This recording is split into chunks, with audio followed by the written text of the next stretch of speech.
நம்மளோட சொனாலி சிக்ஸ் வளர்ப்பில் இன்றைக்கி 2வது நாள். இன்றைக்கி நம்ம என்ன பண்ண போகிறோம் அப்படின்னா, நம்ம வந்து சொனாலி சிக்ஸ்க்காக போட்ட நியூஸ் பேப்பரில் எடுக்க போகிறோம்.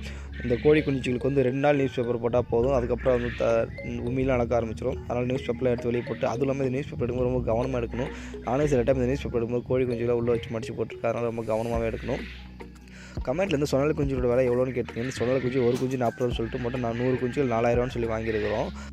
இதுக்கு 2வது நாள்ன்றதால இது நம்ம தண்ணியில் எலக்ட்ரால் பவுடர் தான் கலந்து கொடுக்க போகிறோம். இது எதுக்காக அப்படின்னா அதுக்கு கிராம்ப் வராமல் ஸ்ட்ரெஸ் ஃப்ரெஷ்ஷாக இருக்கிறது தான் நம்ம இது போட்டிருக்கோம். அது மட்டும் இல்லாமல் பேப்பர் இடத்துல டர்போ ஃபீடர் எக்ஸ்சேஞ்ச் பண்ணியிருக்கோம். 30 குஞ்சுகளுக்கு எடுத்துகிட்டு ஒரு டப்பா அப்படின்ற போல் நம்ம மொத்தம் 3 டப்பா வச்சுருக்கோம். இதுங்களுக்கு தண்ணி டப்பாவும் தீவன டப்பாவும் சரி 30 குஞ்சுக்கு ஒரு டப்பா பண்ணி கணக்கு வச்சுருக்கோம். அப்படியே இந்த பக்கம் நம்மளோட நாட்டுக்கோழி குஞ்சுகளுக்கு 4வது நாள் ஆச்சு. அதனால் கொஞ்சம் ஸ்பேஸ் வந்து கொஞ்சம் எக்ஸ்டெண்ட் பண்ணிக்கிட்டு இருக்கோம். இதுக்கு நம்ம இன்றைக்கி வாட்டர் சப்ளிமெண்ட்டாக வந்து லெவோஃப்ளாக்சின் மருந்து தான் போடுறோம். ஆன்டிபயோட்டிக் மருந்து. இது வந்து 2 நாள் வந்து லெவோஃப்ளாக்சின் மருந்து வந்து கொடுக்கணும். அதுக்காக 4வது நாள் வந்து 5வது நாளும் இந்த லெவோஃப்ளாக்சின் மருந்து கொடுக்கணும்.